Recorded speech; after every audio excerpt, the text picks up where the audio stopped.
If a guy's in his bad guy era, right, and if he's attractive, successful, desirable, whatever, he'll definitely have a rotation of girls. When you meet my brothers, I'm like, when I meet your brothers? Like, this is the first date, kid. Like, slow down a bit here. That could show very strong intention, but I wouldn't say that's love bombing. He then ghosted me 2 weeks later. Women fall in love with their ears and men fall in love with their eyes. That's why women wear makeup and men tell lies. As in, will girls be sleeping with like multiple guys? Yeah. I didn't know women were moving like men out here, you know. Some people are crazy. Yo guys, welcome back to another episode on my channel. I'm sitting in this spot, which means I've got a great conversation lined up for you today. You know, on this channel, we love to talk about all things dating, relationships, and seeing what we can do to attract the kind of person we want. So without further ado, please welcome Amelia to the show. Amelia, welcome. Thank you. Thank you so much for having me. How are you doing today? I'm very well, thank you. It's a beautiful sunny day outside. I know. It's crispy, but it's sunny. It's gorgeous. It's crispy, it's sunny. The spring is springing. Yeah, I know, right? I mean, this is my birthday month, so... Is it? Yeah. Great month. I know, it has to be done. As long as the weather holds up. Yes, please. So look, I always love to jump straight in. So first tell us your age or your age range, asking a lady her age. And tell us one thing a guy should know about you if you want to take you on a date. Oh, so I'm 27, start with that. Mm-hmm. And one thing they should know about me, my life can be quite, I think I've got a lot of energy, whether it's into my work, into my like social life, into my friends and stuff like that. Yeah. So I always seem to be doing something. I can't really sit still. Okay. So as long as you can keep up, that's fine. Okay, so you're a busybody. Yeah, like my hours for work can be crazy sometimes. I get up at 3:20 sometimes. Starting at 3:20. Oh, 20 past 3 in the morning. Yeah, 20 past 3 in the morning. Sometimes, not every day. Wow. But then equally, if I've then got plans in the evening, I can roll through and if I'm seeing friends and stuff like that. Yeah. So okay. Yeah. Do you feel like you don't have a lot of time to actually like date as much as you'd like to meet someone? Yeah. Sometimes it can be a bit difficult, but then the good thing is because my shifts aren't consistent. So for instance, tomorrow I'm starting at 11 a.m. Which is quite nice. Yeah. So I can have a bit of more of a social life because I'm not going to bed at 8 p.m. sort of thing. Yeah. So I can go out in the evenings on those days. So yeah, it's not like I can't fit dating in all the time, but it is something maybe it should be considered. Yeah. That if I were to start dating someone in the early stages, I may not be able to see you on like a random Wednesday night or stuff like that because I've got to be in bed by 8 p.m. Yeah. She's like, it's past my bedtime. Yeah, I need to go. I need to Do you know what I mean? Peppa Pig has finished. That's my cue. Yeah, that's my cue. So do you feel that then, would you prefer to be with a guy then who has more free time, who can be more flexible than you? Because if you're both crazy busy, that can be really hard to get time in. I think I would almost prefer it because I have dated guys where they did have a lot of downtime. Yeah. And they then started to really feel the impact of my work, like thinking they'd be saying to me, "Oh, I never get to see you." Da, da, da. I kind of think if you're grinding away, that'd be great for me. If you're grinding away and doing your thing, that's fine. And then we'll make time on the weekends and stuff like that. Yeah. That kind of would work for me. Yeah. It's so interesting you say that because a lot of guys have been in that position. Yeah. Like when I say guys as in a lot of guys who are maybe quite driven, quite ambitious, you know, they've got a lot going on. And it's like, yeah, they're open to having a relationship, but the girl's like, I don't see you enough. Like, you don't want to see me. And she thinks, oh, you're not making time for me. But it's like, no, it's just, I just have a lot going on. And this is a life that I'm building, which is what drew you in the first place. But this is kind of what it takes. Yeah. And I've even dated guys like that. And even to an extent where I'm like, hey, this is actually great. But then actually sometimes I do find I'm quite good at sort of finding that balance. But I do find that sometimes, not all men, obviously. Yeah. But they kind of can take that very literally, where then they maybe use it as an excuse to then sort of slack in other ways when it comes to dating. Okay, what do you mean? Like, what ways do they slack? So I have dated a guy before where, I mean, fair to him, he got a new job, but then it kind of became a priority, and then it was like, it then shifted the communication between us. So we'd go from speaking all day, every day to maybe didn't even hear from him one day, but then a few texts the next day sort of thing. Right. And he ended up sort of prioritizing his work in that aspect. Yeah. Is that so bad though? If there's like one off day that maybe you don't message all day every day? No, but no, of course. But it was very new. It was very new into it. So I was like, oh, I don't know what's happened here. He just suddenly dropped off the face of the earth. Okay. It's like you'd already established a rhythm of communication. Exactly. And then that kind of shifted. Yeah, you kind of set the bar he set the bar quite high for himself. Like, right. Because I'm one of those people when I do start dating someone, I'm not going to be texting you constantly. Like, I don't want to be making small talk Mm-hmm. constantly. Like, I don't care about your day on a Tuesday. Like, like I really don't. I hear 100%. But like, I will happily sort of space out the texts within a few hours. I don't want to be constantly keeping it up, because then again, you kind of set that standard that you've then got to maintain it. And then when the standards drop, you're like, oh, right, well, now the communication's dropping. I get that. I mean, I think there has to be an element of space for flexibility, right? Sure. Do you know what I mean? So I'm exactly the same. I'm with you. Like, I'm not the person to be texting all day, every day. Yeah. Because there's stuff to do. But I would rather prefer, okay, maybe we didn't message Monday. Maybe we touch base Tuesday, but we have like a phone call on Wednesday. Yeah. Do you know what I mean? And maybe we chat, have a FaceTime for like an hour and a half. Do you know what I mean? I don't mind if, like, for instance, that you don't text during the working hours. And then in the evenings, you can kind of have a catch up saying, how's your day, sort of thing. That I don't mind. Yeah. But I've had it before where I've been chatting to a guy and he's like desperately trying to keep conversation going. And then he's asking me how my day's going at 11 a.m. I'm like, nothing's happened. Like, it's 11 a.m. Give me a minute to do stuff. Well, to be fair for you, if you're starting at 20 past 3, you might have had half a day already. But he doesn't need to know that. I love that. What's something you want to bring to conversation? What's one question you want to bring? I think there's a few things actually go on my mind. Yeah, of course. Let's go through them. Let's go with the first one, which is a big thing for me. And I've been wondering about this basically ever since I got told this. So a few years ago, one of my family friends told me that the most successful relationships are when the guy puts in the effort. When the guy's making the effort and doing the graft, doing the chasing. Was that a woman who told you that? This was a man. Oh, interesting. This was a man who said this. Okay. When the man's doing the chasing, they tend to be the most successful relationships. And I've kind of been thinking, how true is that? But then I guess you hear like stories from parents and stuff like that, and family friends like, oh yeah, he spent ages trying to get me, sort of thing. But it's weird how it might translate into today's age, because if I wanted to ask out a guy, the societal response would be, yeah, go for it. 2025, women should ask out the men. 100%. But the societal expectation is still, he should be booking the dates, he should be doing this, he should be doing the most, sort of thing. Not always the case, but even with my friends, like saying, yep, he should be taking you out, he should be paying for dinner and stuff like that. So it's that kind of shift, like, oh, okay, I can chase to some extent, but I don't know to where that kind of where the balance sort of shifts. I hear you. So I would say the best relationships are where you both are pursuing each other, but in different ways. Yeah. Okay.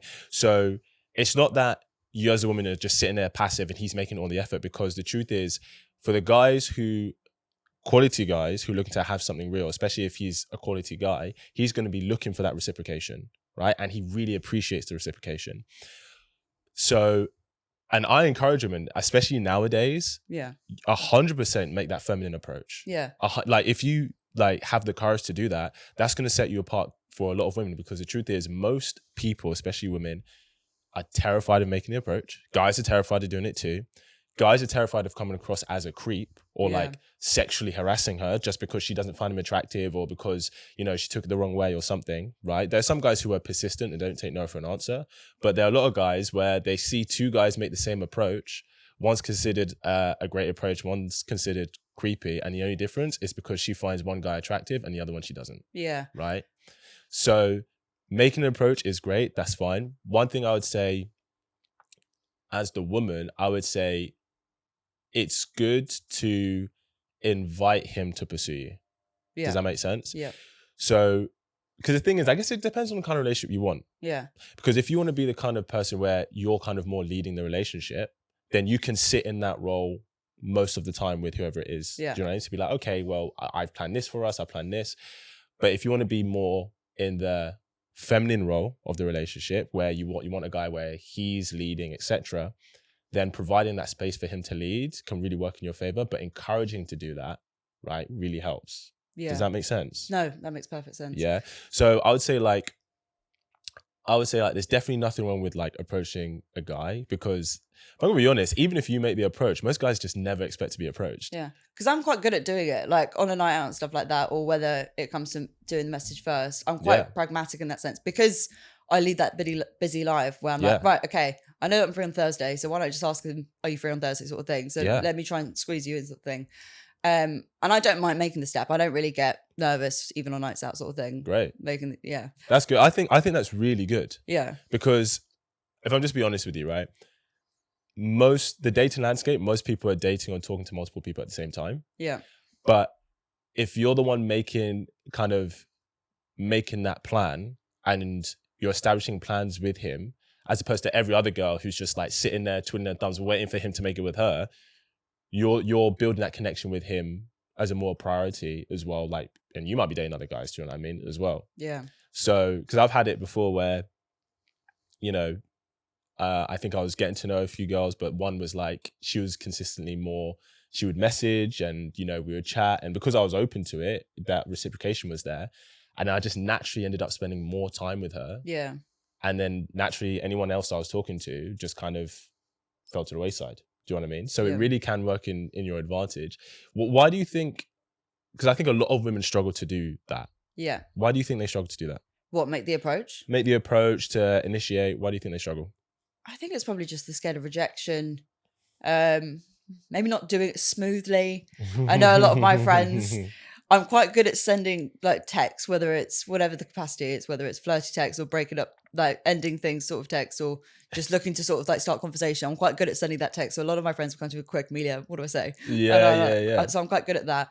I guess it's just, I think also with my job, I do already have quite a lot of confidence. I have to meet new people. I have to talk to a lot of people. So for me, making that approach is no more than me doing an interview with someone. I kind of have to sort of make that advancement day-to-day life. Whereas for some people, they may just sit at a desk all day, typing. And then when it comes to the weekends, like, oh my God, actually, I need to communicate with people. I need to talk. Yeah, 100%.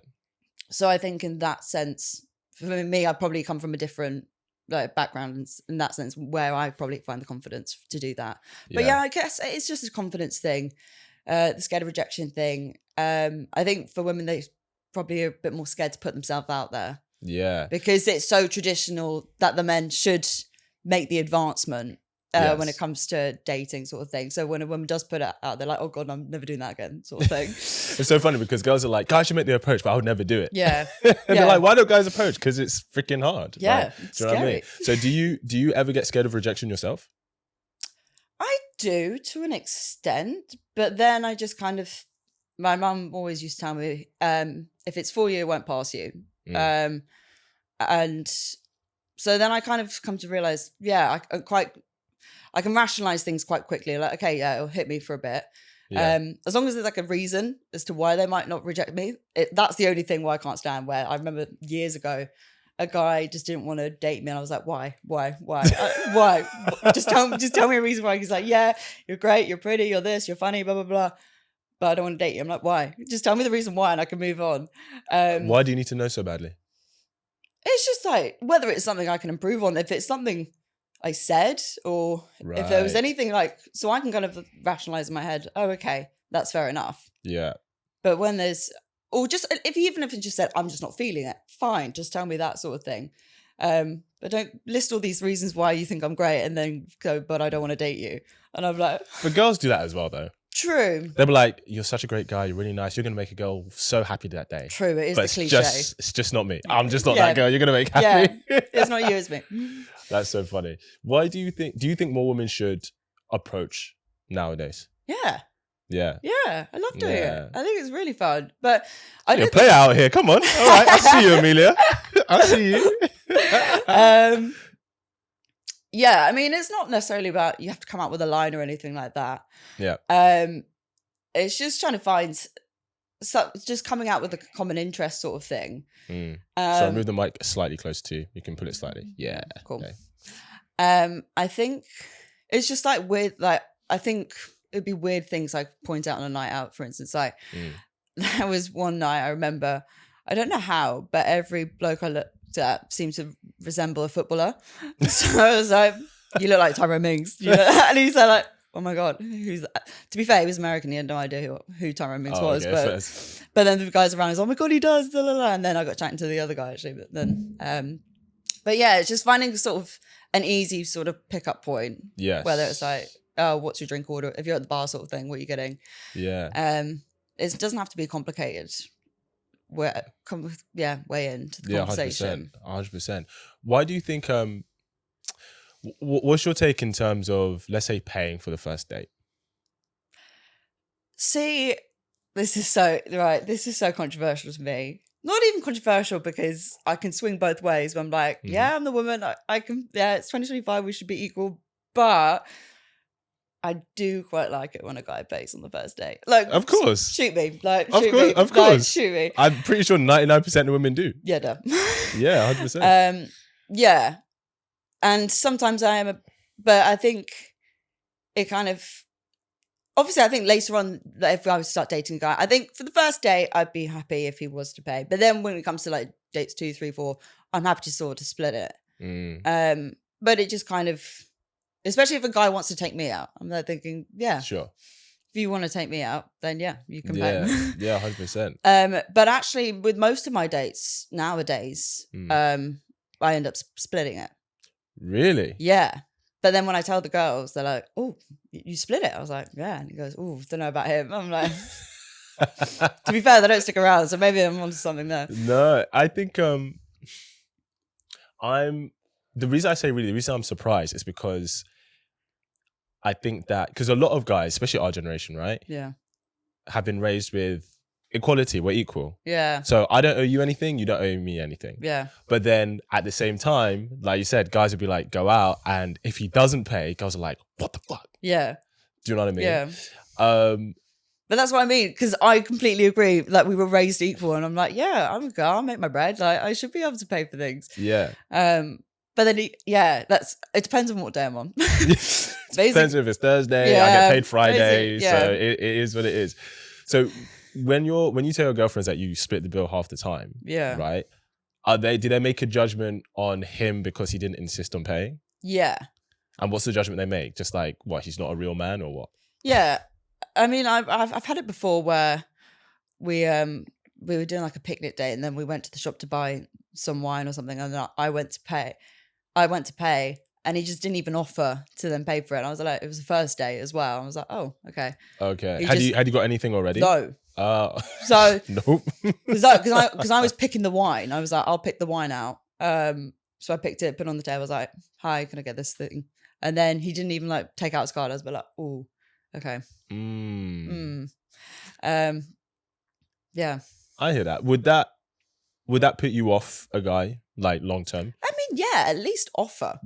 But I think most people, I think he was probably. I agree. That was an anomaly. Yeah. That guy. So what do you think has been for you with the guys that you've dated and you know that it's either worked or hasn't worked? What do you think?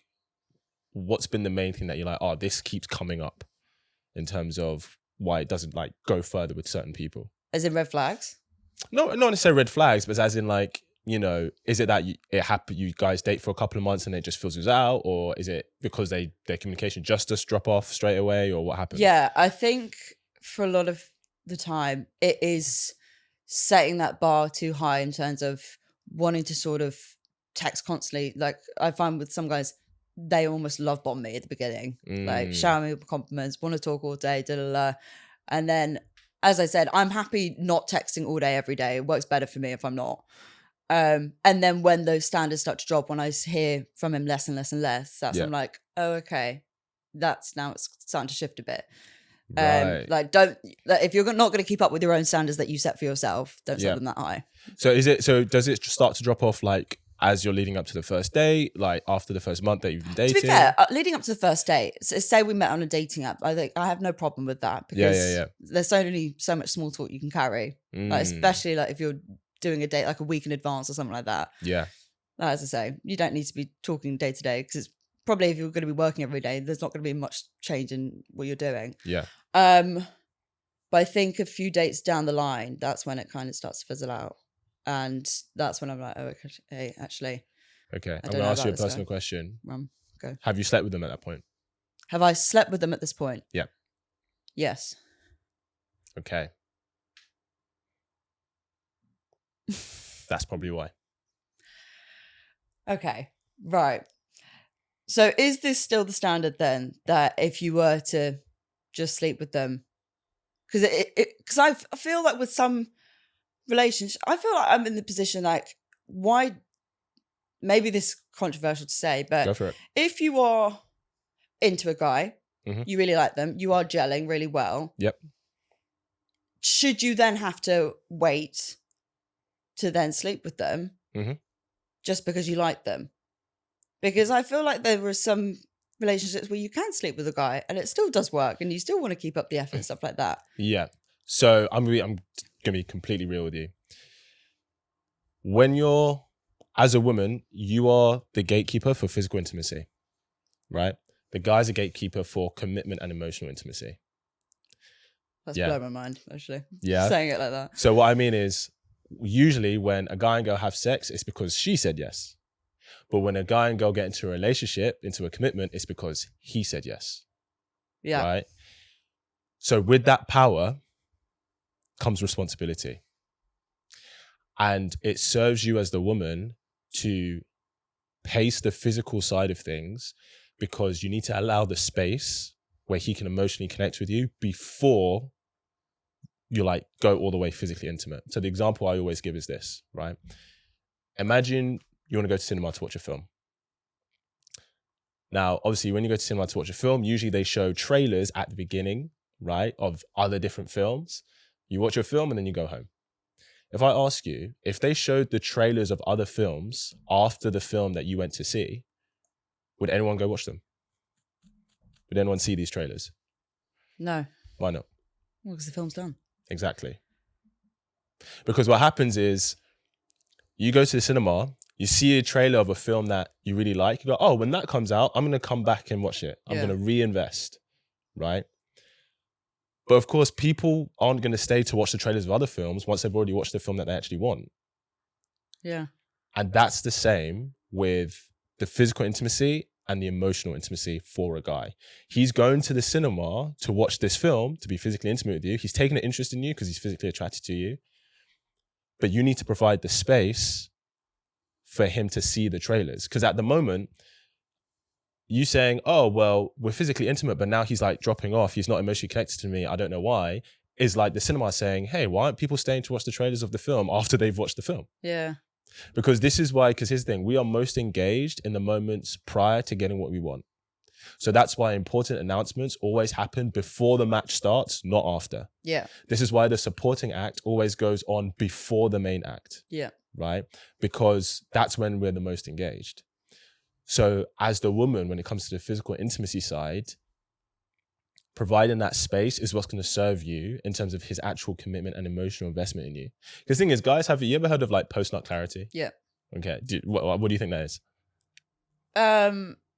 It's basically when a guy has slept with you and then he'll then decide whether actually you're wifey or he's not actually into you, sort of thing. Yeah.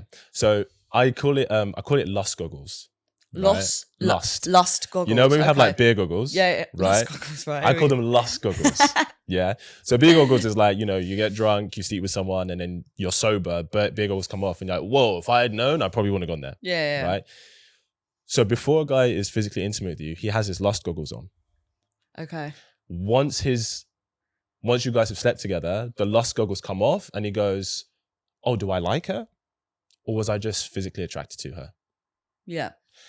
And a big part of him going, oh no, I really like her, is having a level of emotional intimacy before that moment. And that's not saying like you have to be like, oh, we're so in love and now we're going to sleep together. But yeah, sleeping with a guy very quickly when you haven't provided that space doesn't serve if you want long-term commitment and emotional investment from him. Does that make sense? Perfect sense. Yeah. Especially because if I'm being honest as well, that's for guys, that's an attractive quality in a girlfriend because it gives this impression that, okay, I know she's not just going to go on a random night out and sleep with a random guy if we're like going through a rough period. That's what guys think about. I mean, I don't think that's fair necessarily because I think as a single person, you can have your fun, but then in a relationship, you're very committed. I don't think it suddenly translates into, oh, I've had an argument, I'm going to go and flirt with someone. I'm not saying that it definitely does happen, but the person who is in our heads, and this actually goes for guys as well, right? From women to guys, the person who is more how can I put this? Sexually open, we associate with higher risk of infidelity. Yeah, but you can also find a contrast to that. Of course you can. Because I have had this in a relationship where I've been, I'm happy single. I'm very independent, happy being single. I have my fun and sort of thing. And he knew me when I was single. And then we ended up dating. And every time we had an argument, he would just always associate me with my single side. But once I'm in a relationship, I'm so committed. I devote myself to them, not to devote myself to them, but they become my priority. I'm very much like looking after people. I'm an older sister. I kind of have that sort of instinct to sort of take care of people. Yeah. So when it comes to my relationships, I'm so dedicated within it. And a lot of the time, actually, when a relationship is broken down for me, it's because they haven't reciprocated that same effort. Sure. I understand that. Completely fair. But within the first 2-3 days, a guy doesn't know you well enough to know that's true. Yeah, fair enough. Right? He doesn't know. So you know when you said that with that guy, it's like every time you went through a rough patch, she was thinking, fuck, I know what she's like single. She's going to go out and do this. Yeah. That's what guys think. Yeah. Because if a girl comes to me, she's like, hey, this guy, kid, he's a bit of a player. He messes around and stuff. Do you know what I mean? And, he kind of asked for a break for a month and he's flying to Brazil. Yeah. What's she going to think? Yeah. Yeah. Valid. That may not be true. He might be like, just because he's going on a break, that doesn't mean he's going to do it. Yeah. But in the early stages, as you're getting to know each other, it's all these different factors that build our perception of someone. Because you don't really know someone until like you're 3, 4, 5, 6 months in. Not really. Yeah. Because everyone puts their best foot forward, right? Yeah. So, and also as well, I'm not saying that you're not telling the truth, but everybody is going to say, no, when I'm in a relationship, I'm in it. Everyone's going to say that. Yeah, true. The person who is actually like that and the person who actually isn't. Yeah. Do you know what I mean? So this is why, because as a woman, especially in the beginning, you have the power. Yeah. So it's about how do you use that in a way that serves what you want for your long-term goals. And, like you've got a good head on your shoulders, you're very rational. Do you know what I mean? Like you're very calm-headed. So personality-wise, I can't imagine guys would be like, oh no, she's not cool. But then I think are you dating in a way that serves the relationship that you want? Yeah. Does that make sense? Yeah.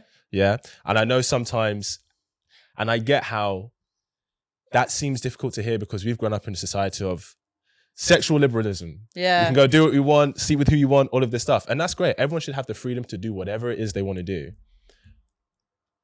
But there are ways to approach certain things depending on what we're looking for. Do you know what I mean? So if you're just looking for fun, friends and benefits, do your thing, go. Do your thing. Nah. Do you know what I mean? I'm ready to find a relationship now. Yeah. So I'm taking all this on board. 100%. What's something else you want to bring to conversation, you want to ask? I think just as a point of venting, really, I think. Go for it. So dating, I think, in your late 20s is the trenches. Like, it is the absolute trenches. Why is it the trenches, Amelia? I think it's just become so tactical now. I think when you're in your early 20s, like the dating pool is huge. You can everyone goes on a night out. You'll find someone to chat to and it's become very easy. I think as we're shifting through our 20s, more people are getting into relationships. Maybe your friends don't always want to go out.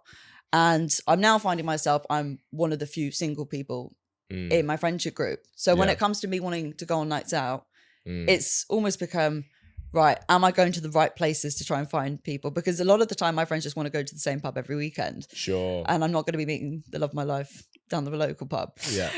You never know, Amelia. You never know. You never know.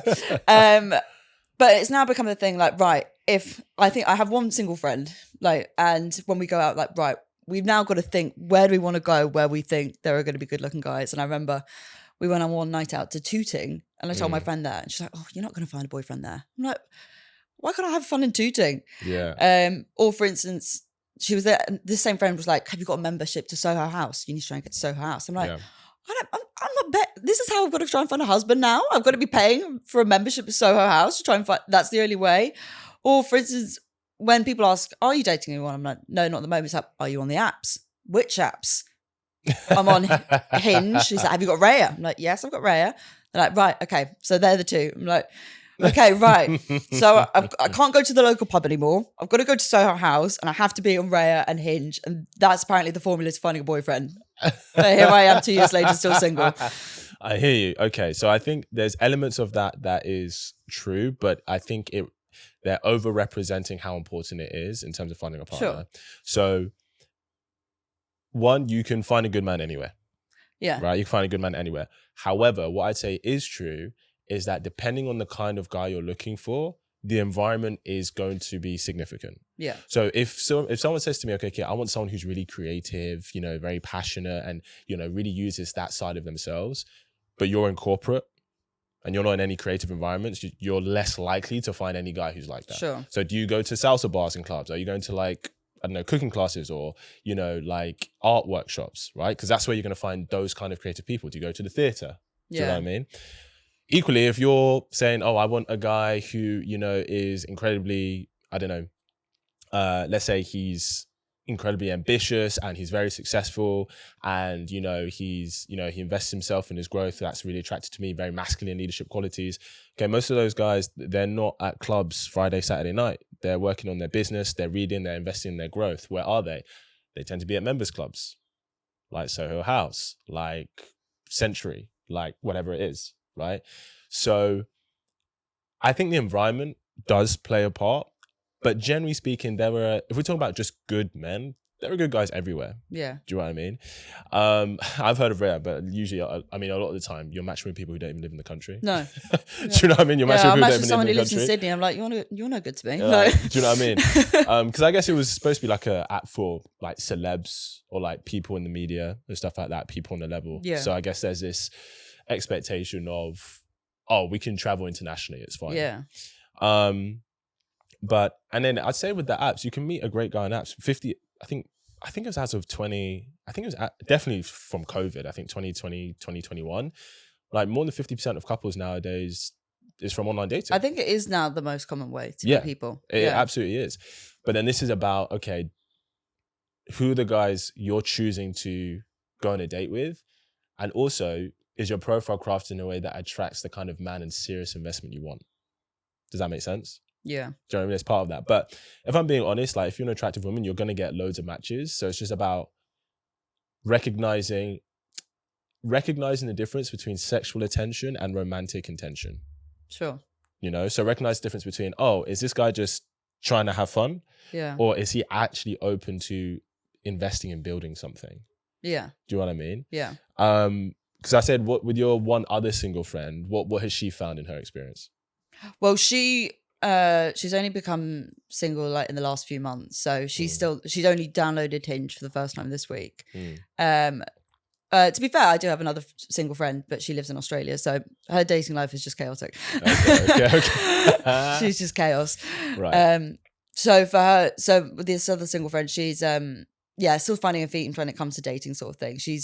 I think she only kissed a guy that wasn't her ex for the first time last week or 2 weeks. Oh wow. Yeah. Okay. So I think they broke up beginning of December. Yeah. So she's just really got over the mourning period. She's just about to get in the trenches. Yeah. Welcome, sweetie. We've been expecting you. You're like, come on down, baby. Come on. Come join me down here. What do you think is something that guys get wrong about you? Get wrong? Yeah. What do people get wrong about me? I think when it comes to relationships, I think, as I said before, I'm quite happy taking care of someone, like sort of making them my priority. But don't mistake me for a mug. That I won't take you guys to not make the effort anymore, sort of thing. Mm-hmm. Like I can call it out. I can call bullshit from a mile away, and I will stop it and stop it in its tracks. Yeah. What makes you go, oh, this person is not actually for me the way I thought they were? I think what helps, not necessarily that I come to the conclusions on my own, because one thing I'm very good at is talking about my problems. Great. I will talk about it, whether it's my mum, my friends. I'm like, right, just run me through this. Like, am I being weird here? Yes. And getting those opinions, and I do value them. But I think it's just sort of setting those standards. And I think, I can't remember where I saw it, but it was years ago, where if you're in a relationship with someone, and would you be proud if your child, say your son, inherited all of their qualities? And it's just like, that's when you then think like, oh no, he's doing this. I wouldn't be happy if my son was doing this sort of thing. And that's kind of what keeps me in check. 100%. So yeah, I always say that, you know, for guys, choose a woman that you want your daughter to become, because she likely will. Yeah. Women, choose the man you want your son to become, because he likely will. Yeah. Right? Because that's the man he's learning from. Yeah. Do you know what I mean? Yeah, it's definitely so true. And did that change what you look for? Did that change the lens in which you were looking at certain guys you were meeting? 100%. Yeah, because I've had it now in 2 different relationships where I've had to break things off because they weren't meeting my needs. They weren't meeting up to my standards. They were dropping off. And it was getting to the point saying, oh, I wouldn't be happy if my son behaved. Not that that wasn't necessarily my rationale, like, but it got to the point like, no, this can't run anymore. Yeah. What do you think is the highest standard you have for a guy? Highest standard for a guy? Oh my God. I think you need to be ambitious and need to have your own thing. You need to be, you need to be good on your own. I find it weird when I see people jump from relationship to relationship, or they don't enjoy being on their own. Because I'm one of those people that whether I'm single or in a relationship, I'm happy. I'll find my happiness. Because that's one of the most liberating things I think about being single, is that you are responsible for your own happiness, however happy you make. Whereas I find in a relationship, what tends to be the case, and I'm guilty of it as well, that you then so become codependent on one another that if they're having a bad day, you inherently then have a bad day as well. And you then kind of obviously you talk to one another, you share your emotions, and then that can sort of bring you down. Sure. So I think you need to remember, you mind yourself that they're not your whole life. They're a part of your life. And that's kind of where I then think you need to be good on your own. Yeah. Show me that you're good on your own, that you enjoy being on your own, that you have your own life, you have your own thing, you have your hobbies, and then we can meet in the middle and then enjoy each other's company and maybe share each other's hobbies. If you're loving this episode and these kinds of conversations, then I want to give you something. We recently launched the Kits Angels community. This is a sisterhood for women who are tired of what the dating scene has given them and are ready to take their love lives to the next level. It's a space for you as a woman to not be alone in your journey to love, where we learn, talk, and share our experiences as part of a strong sisterhood, with some leadership and guidance from yours truly, of course. Not to mention never before seen videos from me on how I've led dozens of women to meeting great men. And so as a thank you for watching this episode, I'm giving you a month's membership completely complimentary on me. Just click the Kits Angels link below, and when you join the group, message me the code phrase Angels Podcast, and I will pay for your membership. Now back to the episode. Yeah, I hear that. And I don't disagree with that. I'm going to pose a question to you though. Do you think that because relationships are less of a necessity today, that why more people are single, we have less of them? Less of a necessity? In the sense that we are not as traditional as our parents, where like we kind of like, right, we find each other in our late 20s and we stick with that person sort of thing. I think, yeah, as in, so a lot of the time, the reason, and this is going way back, to be fair, it's just 700 years ago, but the reason we would couple up was because that was what was best for our survival. Yeah. We are more likely to survive if we are working as a team and we make this work. Yeah. Right. And then of course, up until, you know, the recent 100 years, okay, you know, women could of course actually earn their own money, get equality, which is great, fantastic.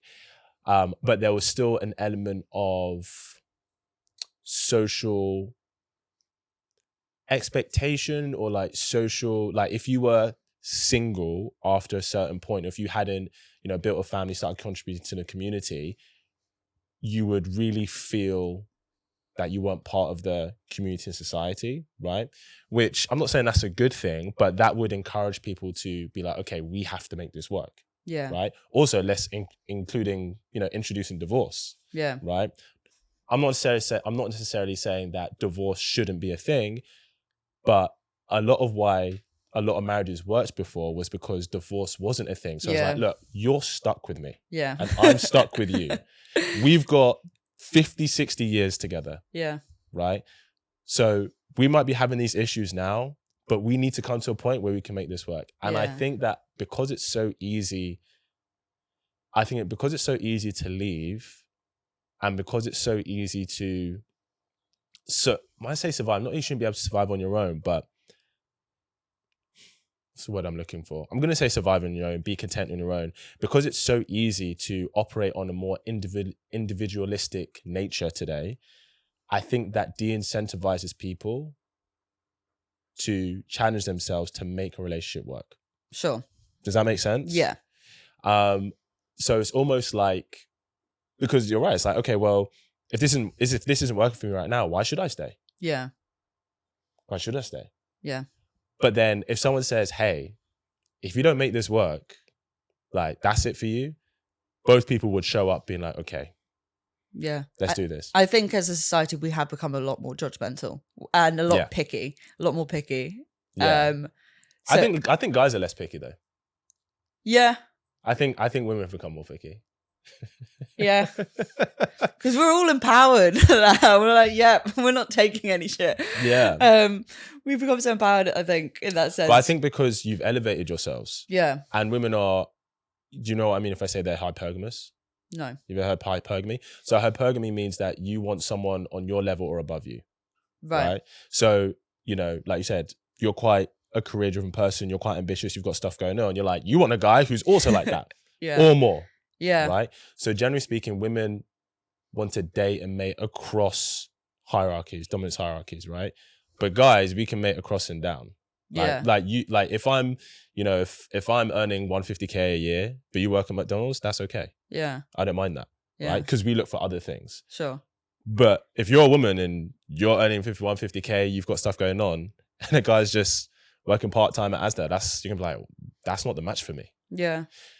But So- I think in that, going on that, Yeah. I think it's more necessarily sharing common interests in that sense where Yeah. you can understand each other better.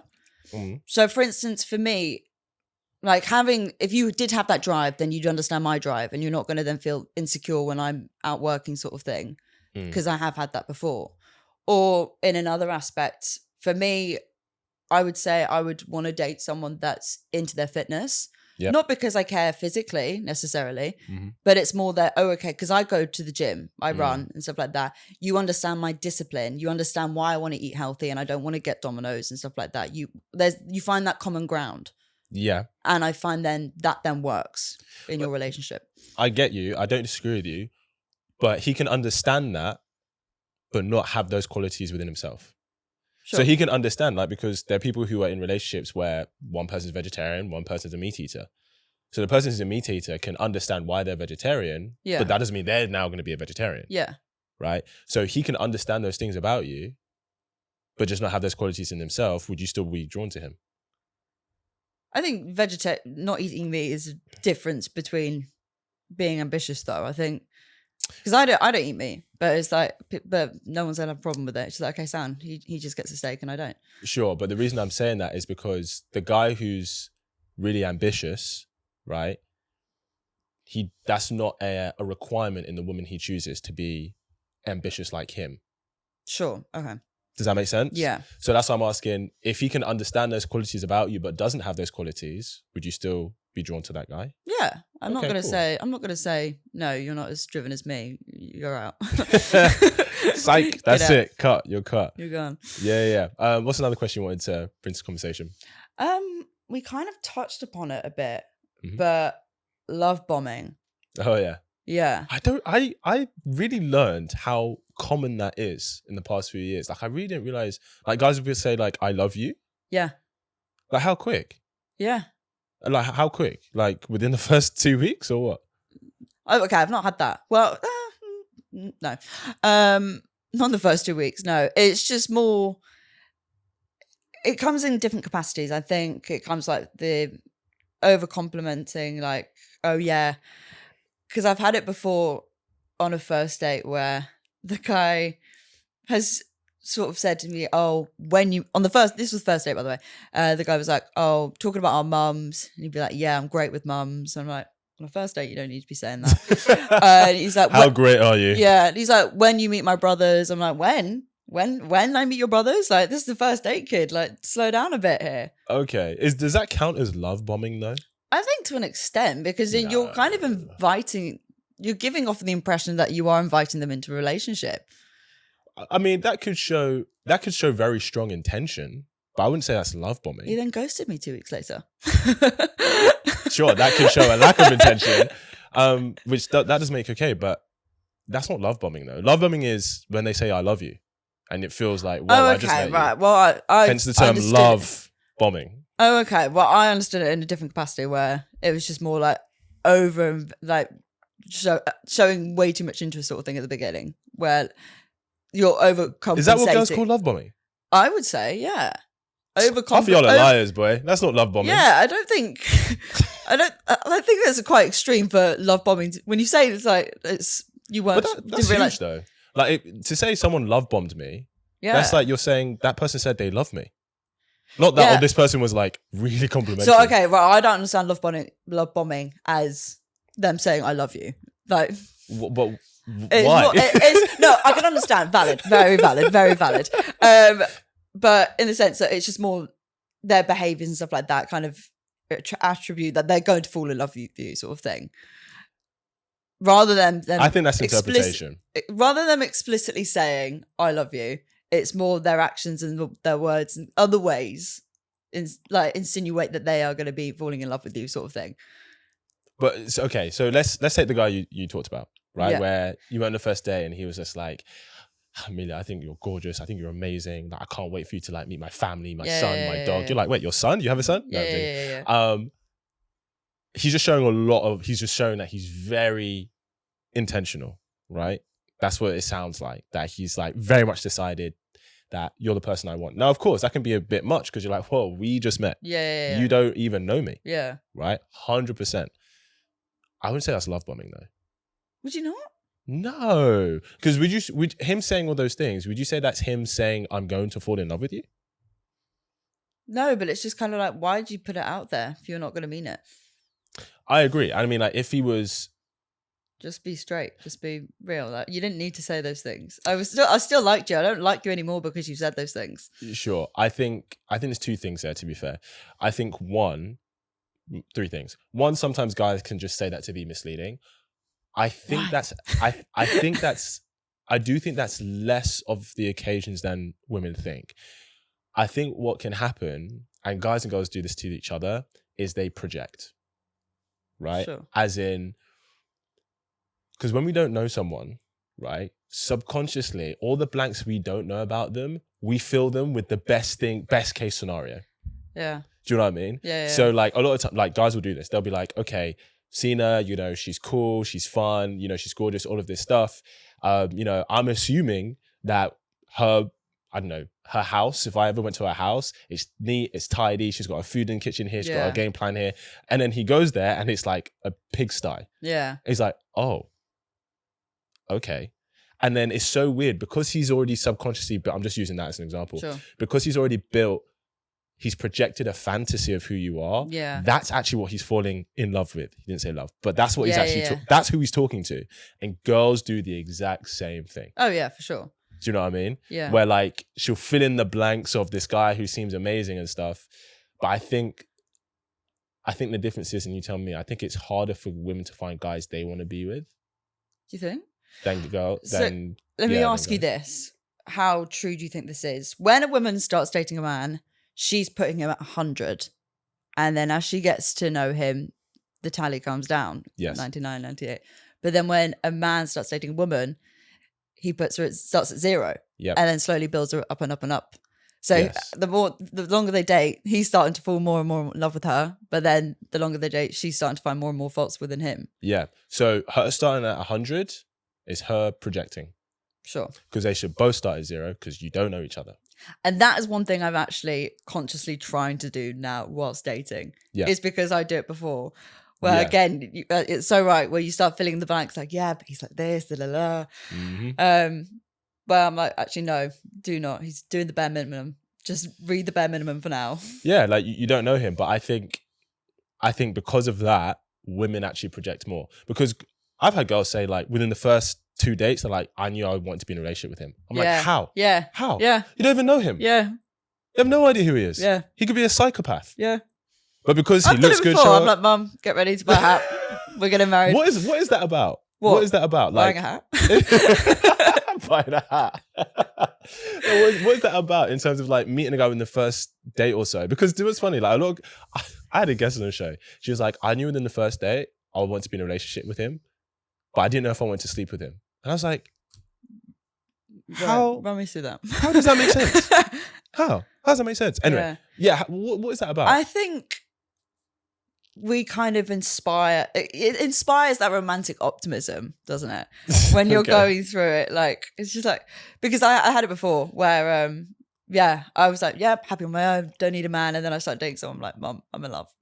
Like, Did you love bomb him? I didn't love bomb him. I tried my best not to. You sure? Will you give him compliments? No, I didn't actually fall in love with him, but it was just more like it then sort of ignited that idea again. Like, oh, actually, no, I could be in a relationship again. Sure. I enjoy chatting to this person day in, day out. I enjoy like meeting up with them, doing when you find the mundane things like going to the shops, chilling at home, really fun because you're hanging out with them. Yeah. That's what it kind of inspires, I think. Okay. So you know how you feel when guys love bomb you? Like right from the get-go, they're like, you're the person, etc. Yeah. That you're just on the other side of what you just Yeah, but described. I'm not telling them this stuff. I'm just telling Mum. Fair enough. I'm telling everyone, right? But him. He doesn't need to He know has no that. idea. I'm not blowing up his ego just yet. That's fair. And I think maybe the difference is, I think the reason guys, when those guys do it, right, they're starting from 100 and then going down. Yeah. Which is why you're like, he was saying all this. Yeah. But then suddenly he was just dropped off the face of the earth. Yeah. And it's the same reason why girls do it. Yeah. Start 100, they go down. But I think the reason guys are more expressive about it, I think one, because they think they're like, oh, this is what most women want, so I can tell her these things, right? Because I think the reason girls will not say that to the guys because they don't want to scare them off. Sure. Do you know what I mean? Whereas guys go, they always assume a girl's looking for a relationship. So Yeah. I can, if I have these feelings, I'm like, okay, she's the one. Yeah. She wants to hear that. Yeah. But you go, why are you saying it so quick? Do you know what I mean? I think the second reason why he'll say it so quickly is because I think they assume that you operate the same way, as in start from 100 going down. So it's like, because thing is, so with that guy you said that you're like, you met him, you're like, I know it's him. If he was doing the same with you, you would have been like, yeah, I like that. Yeah. Because you're like, oh, we both feel this connection. We both see it. Well, this is the guy who told me I was going to be meeting his brothers. Oh. Yeah. Wait, so is this the guy who love bombed you? And you're like, yeah, he's the one. Yeah. I was like, and then, So you were both there. yeah, but I think, well, because I was starting to believe the stuff he was saying. It's like, oh, this guy is painting a nice picture. Yeah. So I was like, Mum, this guy's saying the best things. Yeah. But he could be sticking around. And then he goes to me 2 weeks later. Yeah, that's this old phrase, man. Women fall in love with their ears and men fall in love with their eyes. I like that. That's why women wear makeup and men tell lies. Oh God. But I think, and I get it. I think it's very easy to be seduced by what you're hearing. Yeah. But, and I always say this to my clients, you have to look at his actions. Yeah. You have to take from that. And with guys, because sometimes I talk to guys as well, and I've coached a few guys as well. But with the guys, I'm like, you have to look at her sexual actions, because if she's not even showing any level of physical affection with you, she is not into you, bro. Yeah. Do you know what I mean? Would you say that's true? Oh yeah, 100%. Yeah. Have you ever? I'm gonna ask you to expose yourself. Go. Have you ever dated a guy not because you were into him, but you really liked the attention he gave you?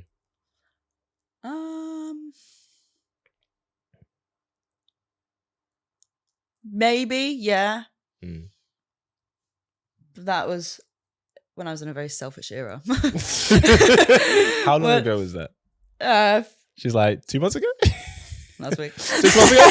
Shit.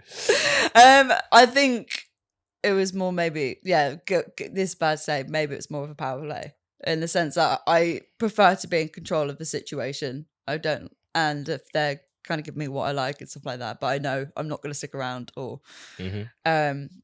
I have done that. Yeah. And that was me. I get it. Thank you for being honest. So guys do that with sex. When they're sleeping with a girl, and if they're kind of like, I know that I'm probably not going to choose her long term, but I'm really enjoying us having sex. Yeah. And it's the sexual attention I'm getting. That's why they won't openly disclose that they don't consider this like a long term thing. Yeah. Do you know what I mean? Because how long with that guy? How long was he dating you? How long were you guys spending time together? About 2 months. Okay. But one of the weird things was, if it was just about sex, and one of the we didn't always sleep together, and we saw each other. So I was just like, oh, okay. Oh, so but you were sleeping with him? I had slept with him. You had slept with him. Oh, okay. By the end of it, yeah. Okay, fair. I guess I was saying like, if you weren't sleeping with him, like a guy, you just kind of, I guess that's the same thing. Did you not want to sleep with him then? If you already had? Well, yeah, I did. Because I thought the way things were going at the beginning, I thought, oh, we might end up dating, sort of thing. Yeah. Yeah. So yeah, for me, it was just like it seemed very normal. Yeah. It felt very. The whole thing felt very natural, very quickly. Oh, so what was wrong with him? What was wrong with him then? He ghosted me. Oh, no, but I said, what about a guy who you were just enjoying his attention? Oh, right, this guy, yeah. Yeah, sorry, the guy yeah, you enjoying his attention, but and you were like, what was wrong with him? Nothing was wrong. Did you guys sleep together? Yes. Okay. Cool. And how long did that last? Sorry. This one, dating for a bit. This was 3-4 months. Okay. But I knew him That's before. how long situationships last. No, but I knew him before. He was actually someone from work, but nevertheless. It was one of those, it was a weird thing because he was a lovely guy. He was funny, good looking, but I could just never imagine myself bringing him home to mum. That was the only thing. I can't put my finger on it. I just I couldn't put my finger on it. Did you? Nothing that he had done wrong. It was just this gut thing. I can't imagine bringing him home to mum. Did you? Okay.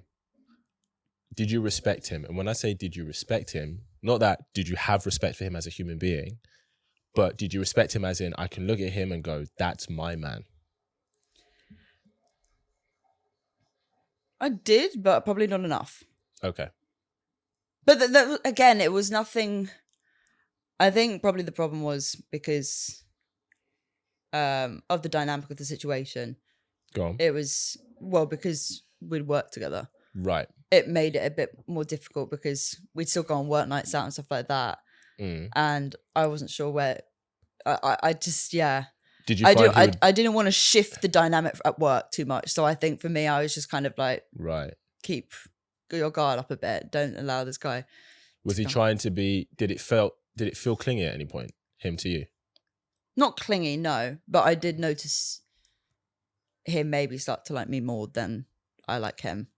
Okay. Like we'd be on a work night out and he'd be like kissing my forehead. I'm like, oh my God, no, not in front of work people, please. No, please don't do that. Yeah. Okay, that's so interesting. It's so funny because you know how you're like, guys will say, oh, but you're great, but just not for me. Yeah. You're like, well, he's great, but just not for you.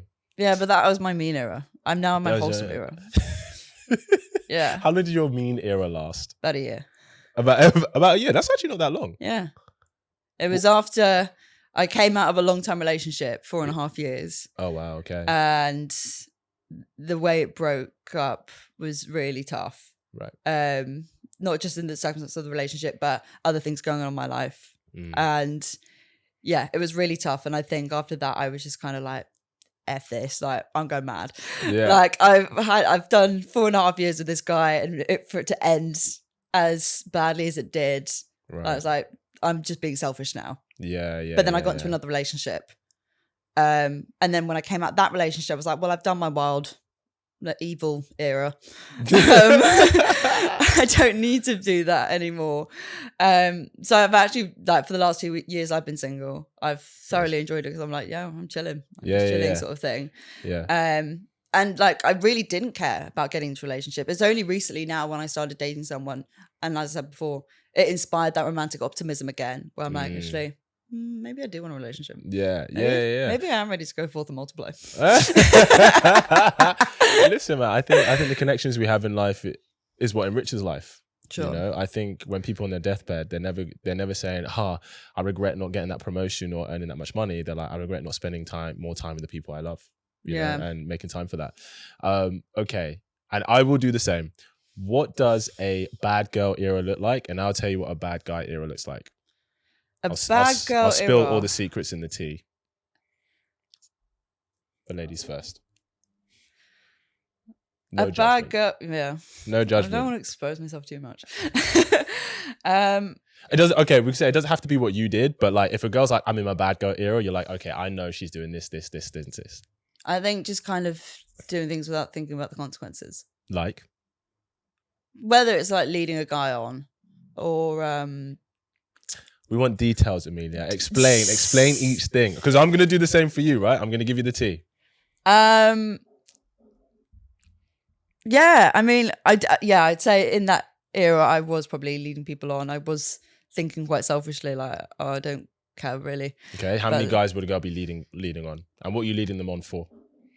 Leading them on for, I think, it was just the attention. I think you just enjoyed getting the attention. Like, I think at a peak, I think at one point, I didn't even know how I kept up with this. I think I was chatting to like 4 people on different apps, sort of thing. Mm-hmm. I was like, I don't even know how I kept up with the admin, like sort of thing of doing that. But just talking to people on apps, that's not. But that's it's like it's a lot of admin though. If you're going to do that, it's remembering who do I tell my about, who do I speak about my dogs about, or like what I did last week, sort of thing. It's like trying to remember each story for each one. I'm like, no, okay, I definitely can do that now.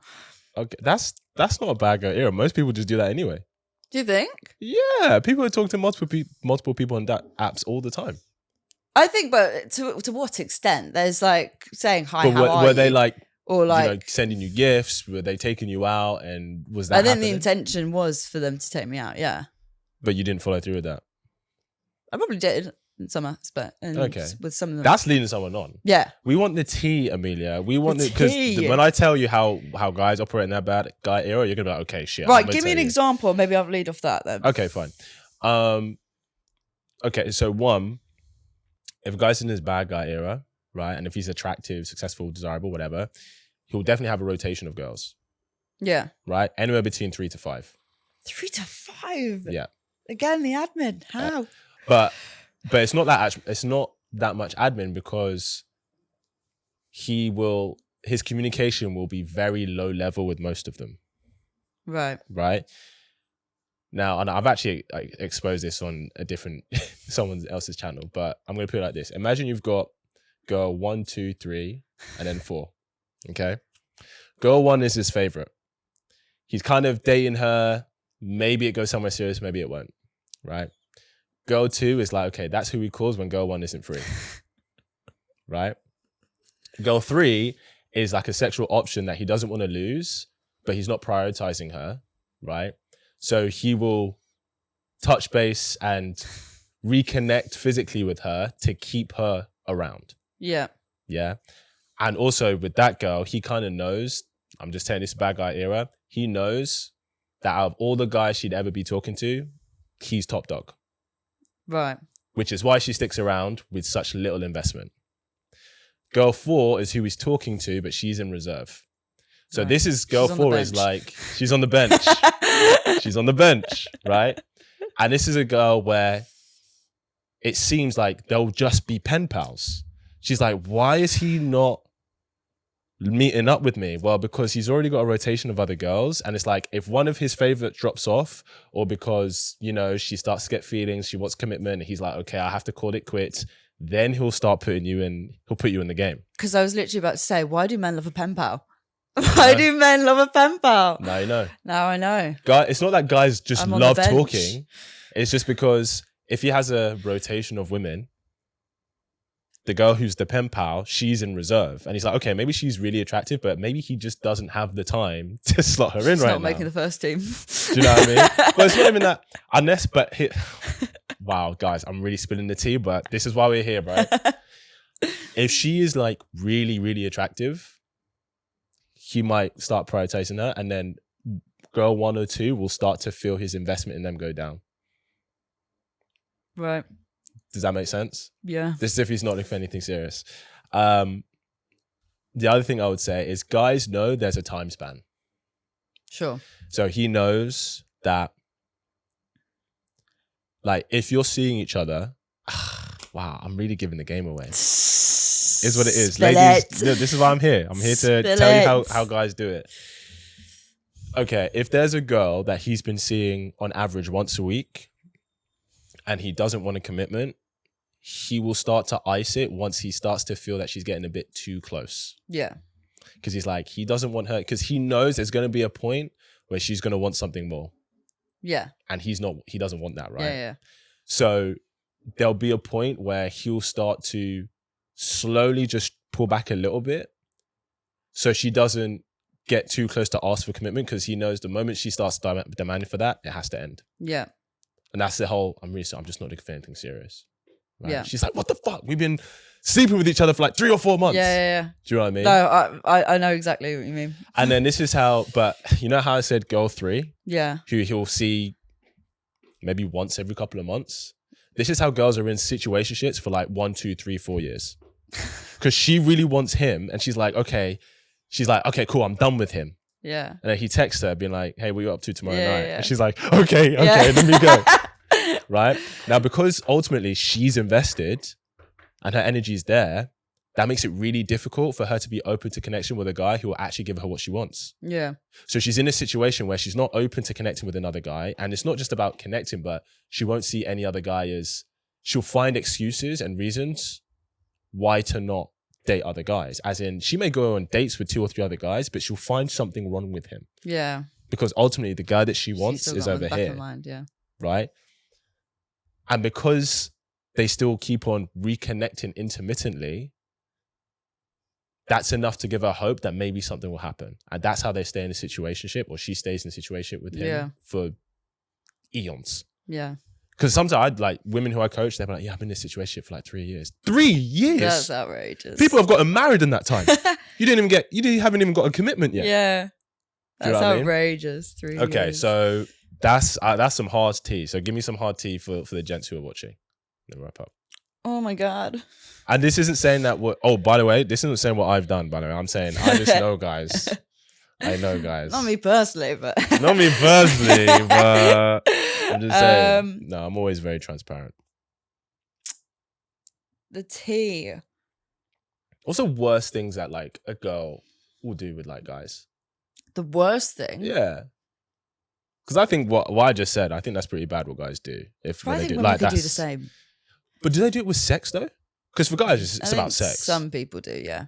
Oh yeah, I've got a single friend who does that. As in, will girls be sleeping with like multiple guys? Yeah. Really? 3, 4 different guys on rotation? Yeah, my best friend, the one she lives in Sydney. She's been sleeping. She's got a rotation. That should be sleeping with these guys. Yeah, like she's got guy number 1, guy number 2, guy number 3. Yeah, maybe even 4. Or like for instance, like guy number 1 is consistent. Guy number 2 is just drunk every other few months. Guy number 3, maybe a new guy that she's met last week on a night out sort of thing. Wow. I didn't know women were moving like men out here, you know. Some people are crazy. I'm not. I think that's an L for her, you know. An L. Yeah, I think that's an L. I've been trying to tell her. because like that means the guys are just getting sex and she's not I know. really. And I mean, if that's what she wants, then fine. No, I know. There's been tears along the way, so I have given her the warnings. But have you ever? I have to ask this question. Has there ever been that one guy where the sex was just so good that you've just never forgotten about him? Yes. Yeah, I guess. Yeah.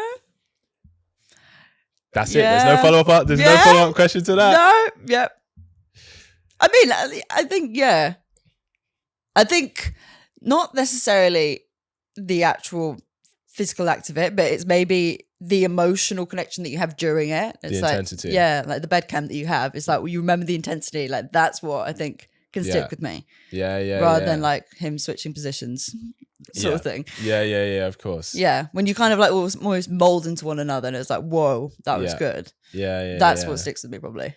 Do you feel like you compare guys to that?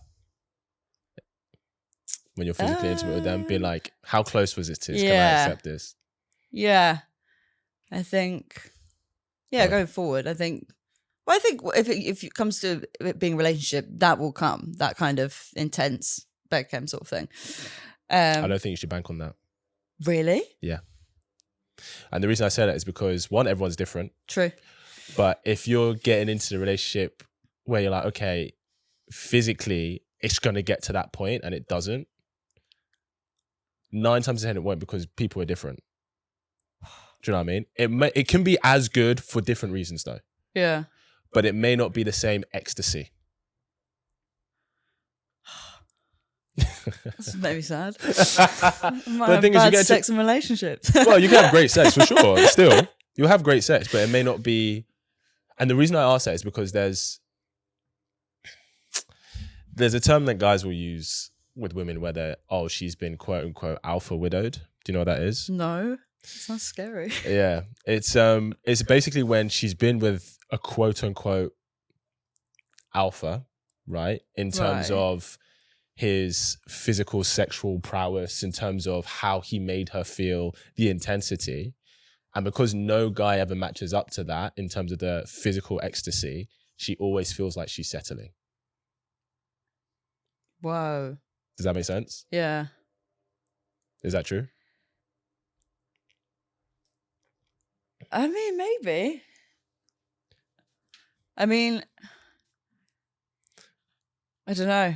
Because I was thinking before, years ago, I was like, I understand the concept of that, but you get into a relationship for other reasons. Yeah. Right? Not because the physical ecstasy side was insane, but because they're a good person and they're intentional and they make you feel safe, valued and stuff. And I do believe that.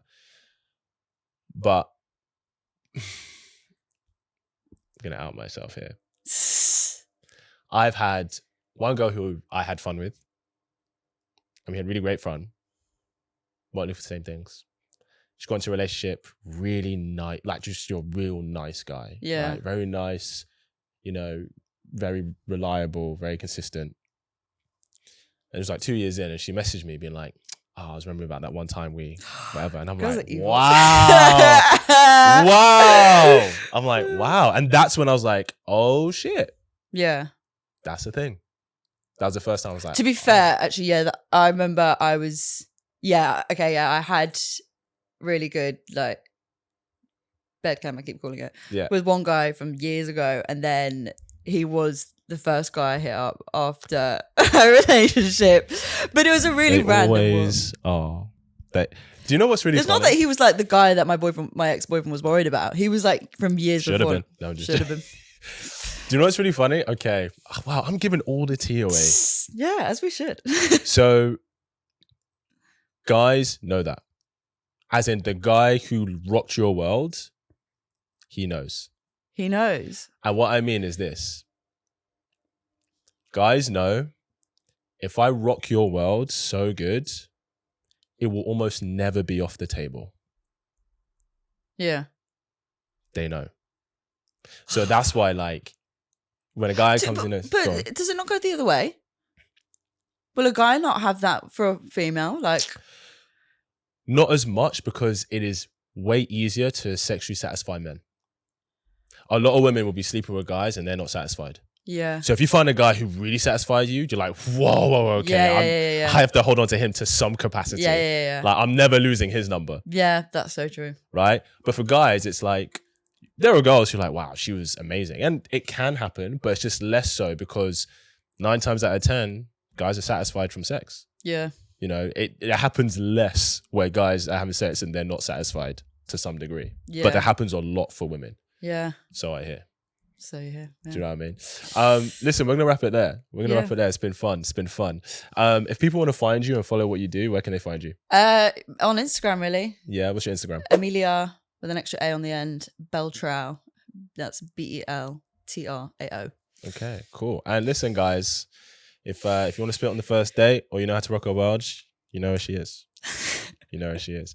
Amelia, it's been a pleasure having you on. Thanks for you sharing for your having energy me. with us. Thank We appreciate you. you. Guys, go give her a follow, give her a like, all that good stuff. And I will see you in the next episode.